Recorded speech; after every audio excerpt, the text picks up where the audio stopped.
عام عشق رسول کرنا ہے اسی دھن میں سخن تراز رہوں، اسی دھن میں سخن تراز رہوں، وقف ذکر شہ حجاز رہوں،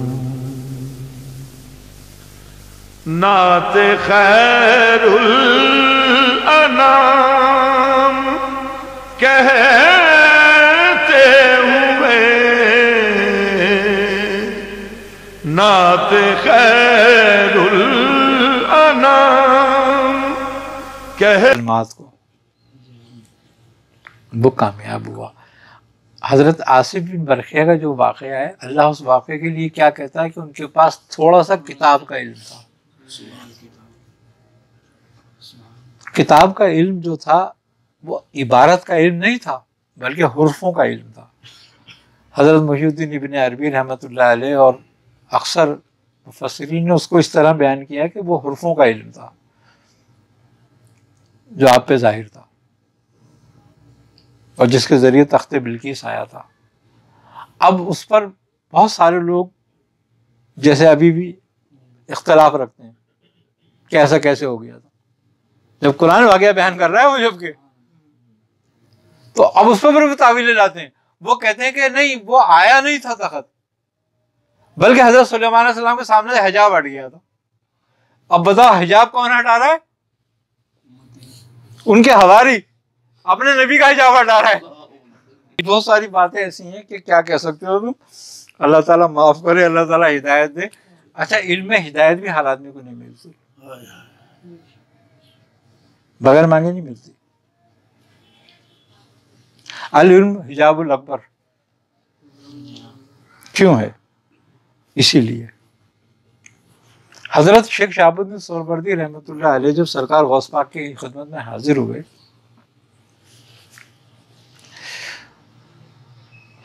تو دو طرح کے علم، منقول اور معقول۔ معقول فلسفے کو کہتے ہیں اور منقول نقول کو کہتے ہیں۔ جب آپ کی خدمت میں آپ حاضر ہوئے تو آپ نے 16 برس منقول اور معقول پر جو ہے نا وہ کری تھی پریکٹس، اور آپ کو کمال شہرت تھا اپنے وقت میں منقول اور معقول پر۔ تو جب آپ کی خدمت میں آپ حاضر ہوئے تو آپ نے آپ کو دیکھا اور آپ کے سینے پہ ہاتھ رکھا اور فرمایا کہ اے شہاب الدین، میں معقول نکال رہا ہوں، منقول لینے دے رہا ہوں۔ اس کا ہمیں کیا تعلق؟ اس کا ہمیں کوئی فائدہ نہیں ہوگا، یعنی کہ فلسفے کا آپ نے ختم کر دیا آپ میں سے۔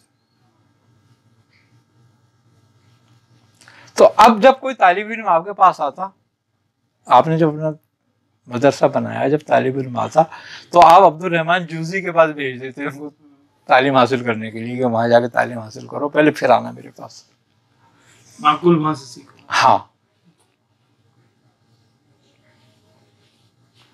تو بزرگ کیوں نکال دیتے تھے؟ تاکہ یہ تعویلیں نہ لائے، اعتراض ختم، اعتراض اس میں سے ختم ہو جائے اور حقیقت پہ آ جائے۔ شیطان حقیقت پہ کیوں نہیں آیا آج تک؟ معقول پہ چلا تھا، نقول پہ نہیں۔ اور انبیاء کا طریقہ نقول ہے۔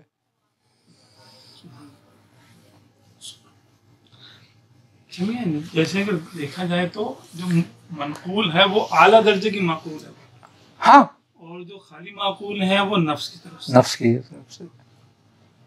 عقل کے جیسے کہا جاتا ہے کہ عقل تو جب اللہ تبارک و تعالیٰ عقل کو پیدا کیا، یعنی عقل کا مقام بہت اونچا رکھا کہ معرفت میں جو یعنی عقل سلیم ہے وہ بہت نور ہے، وہ نور ہے، اور یہ جو عقل ہے جو نفس کی اس پہ ہوتی ہے یہ اسفل ہے، کثافت ہے اس میں، کیونکہ کسب سے پیدا ہوتی ہے، جو کسب سے پیدا ہوتی ہے وہ کثافت ہے، اور جو وہ بھی ہے وہ نور ہے. تو اس کی کثافت اس پہ چڑھ جاتی ہے تو اس کی روشنی گم ہو جاتی ہے. تو اس میں سے وہ کثافت اتارتے ہیں بزرگ، اور وہی کثافت حجاب ہوتی ہے، اسی کو حجاب الاکبر کہا گیا ہے. اس کا مطلب یہ ہے جن کو ہم لوگ یعنی دیوانہ کہہ رہے ہوتے ہیں وہ اعلیٰ درجے کے عقل مند ہوتا ہے، عقل سلیم ہوتی ہے. بابا بلے شاہ فرماتے ہیں تم دیوانہ کہتے ہو جس کو اس یار کہوں میں دیوانہ، تم پاگل پاگل کہتے ہو اس یار کہوں میں دیوانہ، تم بھی پاگل ہو جاؤ اگر دیکھ لو رخ جانانا.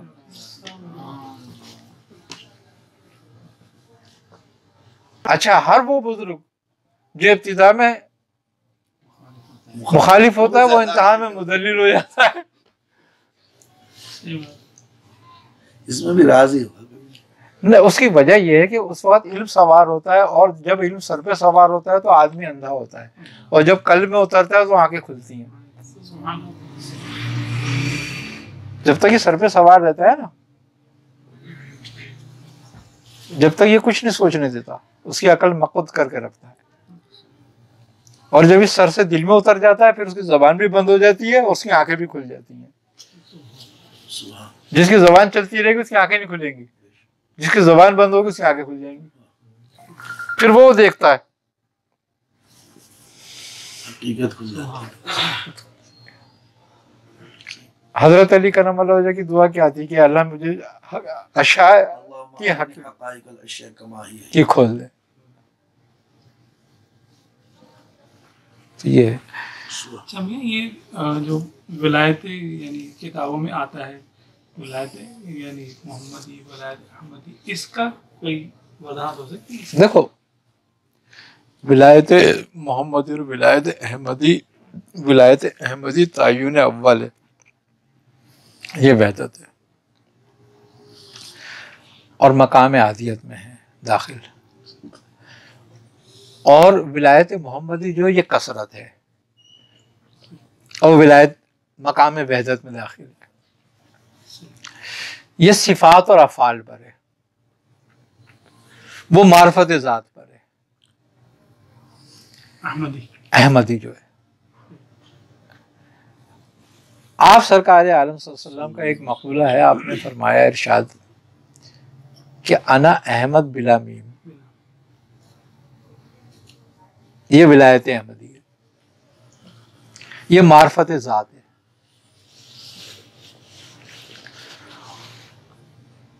صفات افعال سے نکل کے صفات اور افعال سے نکل کے اس مقام میں پہنچتا ہے. مقام محبوبیت بھی مقام محبوبیت یہیں پر حاصل ہوتی ہے اس کو، یعنی ابتدا میں یا انتہا؟ اس کی ابتدا اور انتہا بس محبوبیت کی ابتدا ہے اور محبوبیت کی انتہا ہے.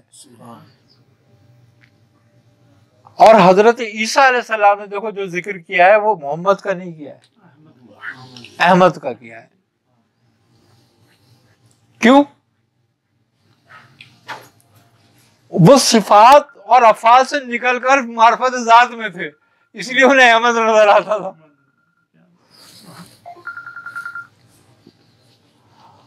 اور چونکہ وہ آسمانی تھے،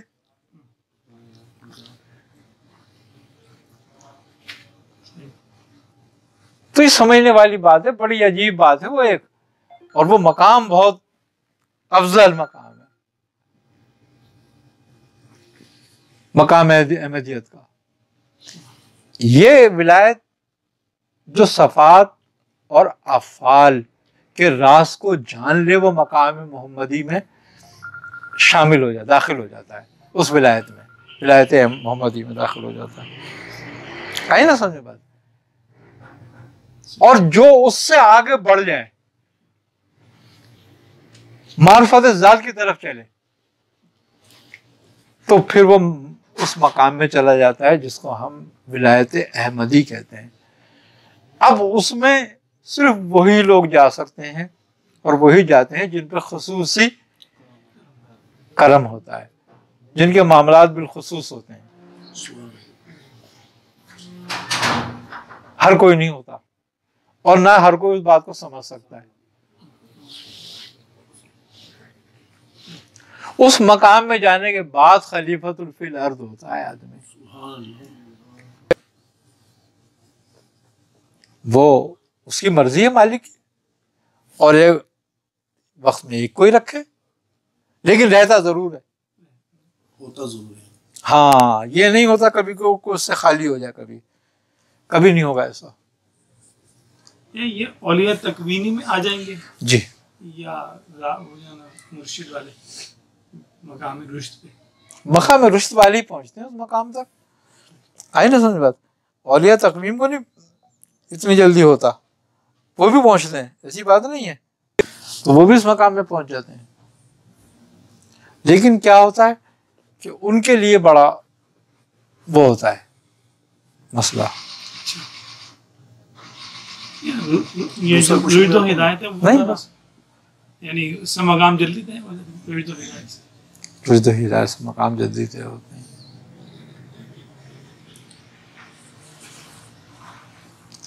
اسی لیے قطب الارشاد جو ہوتا ہے اس کی بڑی اہمیت ہوتی ہے،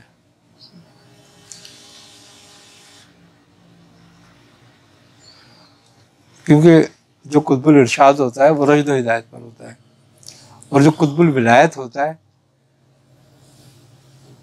وہ فیض کے لیے ہوتا ہے، روحانی فیض، تجلیات کا اس پہ نزول ہوتا ہے۔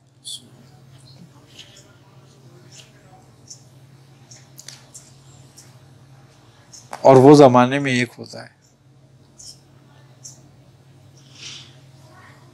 اور وہ قطب المدار کے عہدے پر ہوتا ہے۔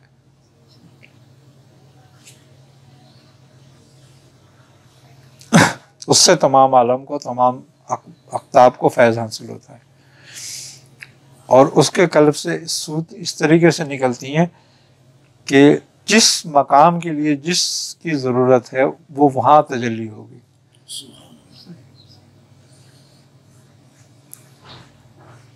آئی نا سمجھ میں بات؟ جیسے کہ کہیں وبال پھیل گئی ہے، وبا پھیل گئی ہے، اموات زیادہ ہو رہی ہیں، تو اس کی تجلی ممیت کی وہاں ہوگی۔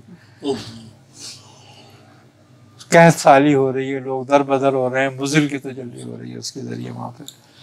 تو اس طریقے سے کہیں فراوانی ہو رہی ہے تو غنی کی تجلی ہو رہی ہے، یا کہیں محبتیں ہو رہی ہیں، تو اس طریقے سے جو ہے وہ محور ہوتا ہے، تجلیات کا منبع ہوتا ہے، وہ اس پر تجلی ہوتی ہے، پھر اس سے پھیلتی ہے۔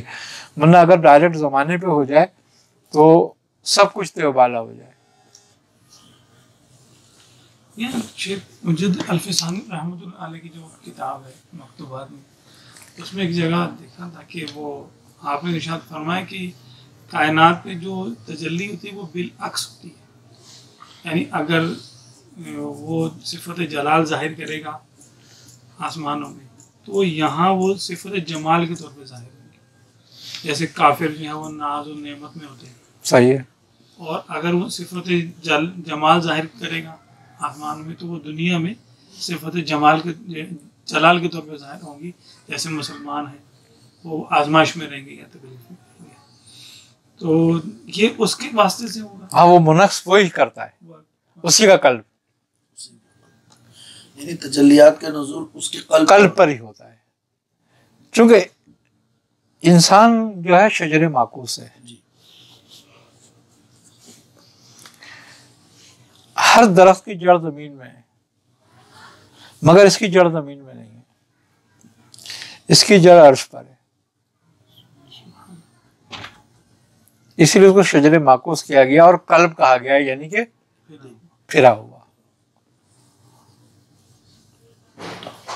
آئی نا سمجھ بات؟ اچھا، یہ مقام ہے امر و خلق کا، روح و نفس یہی جڑتے ہیں ان کے۔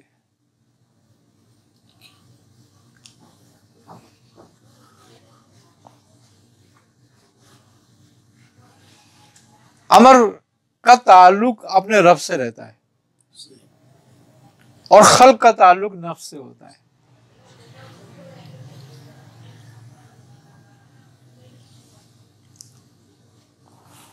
اور انبیاء علیہ السلام کا قلب جو ہوتا ہے وہ بیک وقت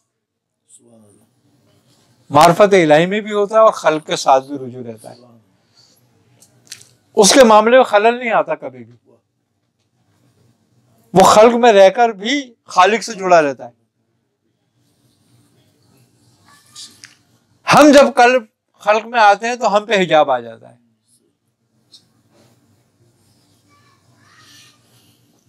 اور ہمارا خالق سے جڑنا خلق سے الگ ہونا ہوتا ہے. ہمیں یہ کمال حاصل نہیں ہوتا کہ ہم بیک وقت خالق اور خلق سے جڑے رہیں. کیوں کہ ہم جو کچھ کرتے ہیں وہ کسب سے کرتے ہیں اور وہ ان کی فطرت میں بدیت کی جاتی ہے. ان کو کسب نہیں کرنا پڑتا, ان کی فطرت میں یہ بدیت کی جاتی ہے. تو جس کی فطرت میں بدیت کی جا رہی ہے تو وہ تو مالک کی مرضی ہے. اور جو ہم کسب سے کر رہے ہیں تو ہم اس کی رضا راضی کرنے کے لیے کر رہے ہیں اس کو, اور وہ ان سے راضی ہے.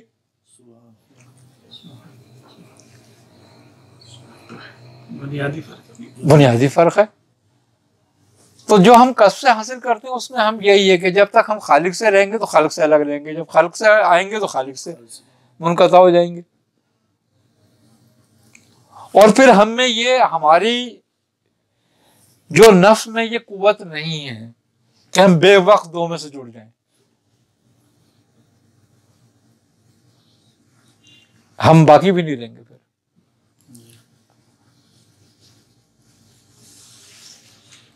پھر جو مقام غوثیت میں ہوتا ہے اس میں بھی یہ قوت نہیں ہوتی. تمام کا اہل قسم جو ہے ان پر یہی اطلاق ہے. یعنی یہ انبیاء کا خاص ہے. یہ انبیاء کا خاص ہے.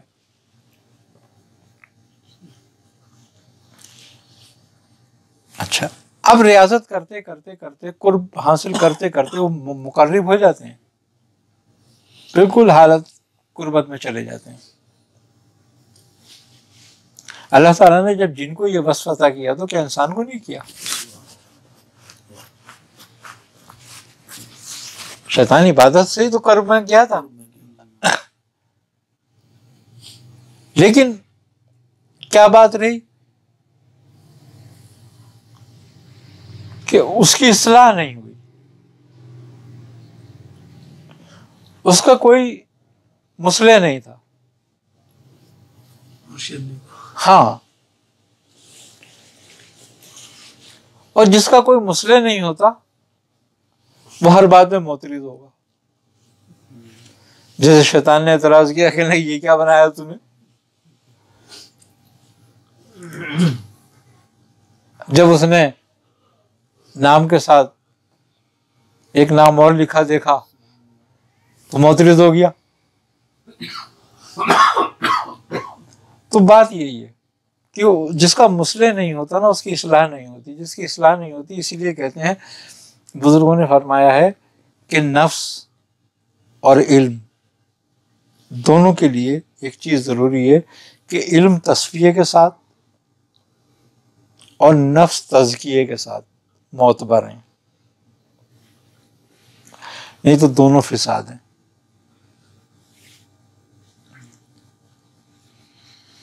اگر تمہارا علم تصفیہ کے ساتھ نہیں ہے تو مفسد ہو, اگر تمہارا نفس تزکیے کے ساتھ نہیں ہے تو فسادی ہو, فاسق اور فاجر رہو گے.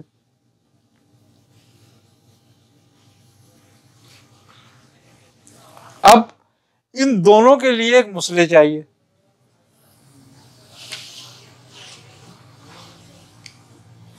اور لفظ مرید کا کیوں استعمال کیا گیا اس میں, جبکہ مرید کے معنی ارادہ کرنے والا.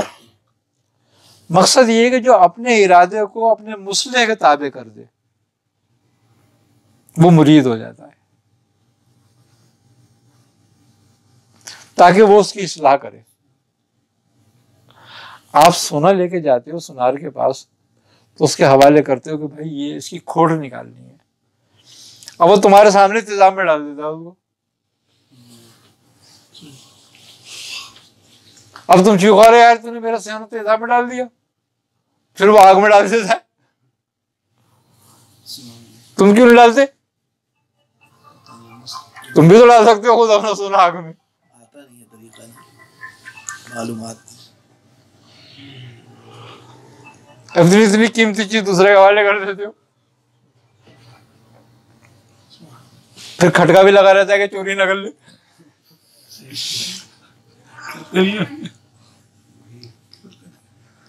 مقصد، لیکن مقصد یہ ہے کہ وہی کر سکتا ہے یہ کام، تم نہیں کر سکتے.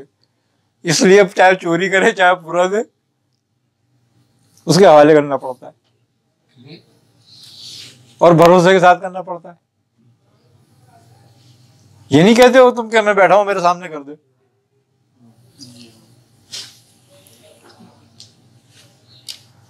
بات صرف اتنی سی ہے کہ ہر چیز کو اصلاح کی ضرورت ہے. تم اس وقت تک کھوٹا سکہ ہو جب تک تمہاری اصلاح نہ ہو جائے. اللہ نے اپنے انبیاء کیوں بھیجے؟ ورنہ لوگوں سے کیا پریشانی تھی اللہ کو؟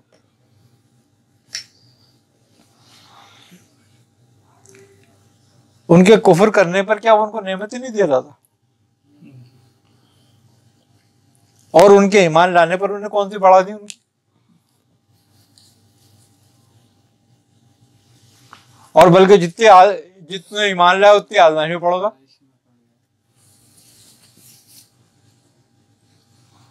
تو بات یہ نہیں ہے، بات یہ ہے کہ وہ اصلاح کرنا چاہتا ہے. اب جب اصلاح کرنا چاہتا ہے آزمائش اسی لیے آتی ہے کہ تمہارے کھوٹ کو نکالے، آگ سے گزارے، تمہیں تیزاب سے گزارے، تو پھر تم سونا بن کے نکلو گے.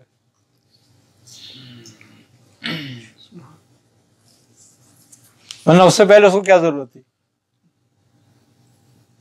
آپ بھی کسی کو جانور بھی لینے جاتے ہو تو آپ اس کی کبھی کمر دیکھتے ہو، کبھی دم دیکھتے ہو، کبھی گردن دیکھتے ہو کہ بھائی پیسے دے رہا ہوں، کہیں لگڑا تو نہیں ہے، کہیں لولا تو نہیں ہے، کہیں یہ تو نہیں ہے، کہیں وہ تو نہیں ہے. ایک جانور وہ بھی کاٹنا نہیں ہے، تم نے لا کے کھانا ہے اس کو، اور کیا کرنا ہے. اگر وہ لنگڑا لولا بھی ہو تو کیا ہوگا؟ ہم جانور ایسے لیتے ہیں، اور جب ہم اس سے دعویٰ کر رہے ہیں کہ ہم تیرے ہیں تو پھر وہ ہم سے نہیں پوچھے گا کہ کیسے ہو میرے، ذرا بتاؤ تو صحیح. آؤ تو یہ بات ہے. پھر اس کو کشف شروع ہو جاتا ہے، کوئی حرج نہیں. آگے کہتے ہیں کہ مجھے فلاں موکل آتے ہیں اور یہ مجھے. دیکھو ایک بات ہے، یہ کوئی وہ بات نہیں ہے. زمین میں پانی ہے، ہر آدمی کو پتہ ہے. اب کوئی زمین ایسی ہے کہ جہاں 10 فٹ کھودنے میں پانی نکل آتا ہے اور کوئی پہ 300 فٹ میں بھی نہیں نکلتا. تو یہی انسان کی فطرت بھی ہے کہ کسی پہ کوئی چیز واضح ہو جاتی ہے فوراً، کسی پہ دیر سے ہوتی ہے. تو اس میں کوئی وہ فرق نہیں پڑتا اس سے. تو اس کو آگے کا ہم کیا بتائیں؟ اس کو آگے ترکیب دو اس کی، مرشد سے لے آنے کے پہلے ان کی ہدایت پہ عمل نہ کرے، کیونکہ یہ نہیں پتا کہ شیطان اس کی شکل میں آ رہا ہے. ایسا ہو سکتا ہے نا. ہاں وہی کہہ رہا ہوں نا میں. تو اصلاح اس کی مرشد ہی کرے گا.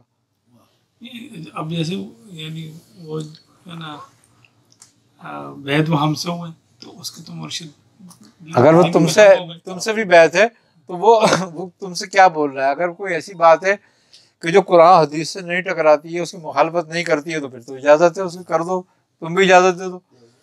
اور اگر ٹکرا رہی ہے تو پھر اس کو محتاط کر دو. ایک صاحب آئے اور اس نے آ کے بولا کہ مجھے وہ موکل آئے اور وہ کہہ رہے ہیں کہ بیٹا تم جو ہے وہ اپنے استاد سے پوچھ کے وہاں موکل کرو اور میرا تم سے ملنے کا دل چاہ رہا. بولو ٹھیک ہے، اس میں با موکل کی کیا ضرورت ہے؟ اسی سے پڑھتا رہے، اسی سے ملنے آن کے اگر ملنا ہے تجھے تو اس میں موکل کی طرح نام لینے کی کیا ضرورت ہے مجھے؟ بھائی میں جس کا نام لے رہا ہوں اس کا کافی نہیں ہے. ٹھیک ہے نہیں کروایا جائے. اب جب تو اسی نام کو پڑھتے پڑھتے یہاں تک آ گیا کہ وہ خواہش کر رہا ہے، تو بھائی آگے اپنا لگا رہے، وہ خود ہی آ جائے گا. پھر اسے نام کی کیا ضرورت ہے؟ یہی میرا مقصد ہے کہنے کا. تو وہ ریکارڈ میں آ جائے گی نا. نہیں ہاں تو اس میں یہی ہے بات. اب میں اس کو بولا چکر میں مت یہ آتے رہیں گے جاتے رہیں گے. جی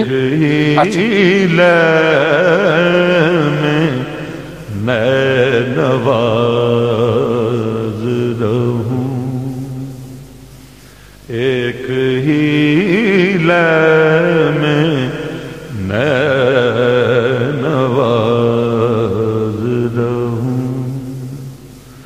وقف ذکر شہ حجاز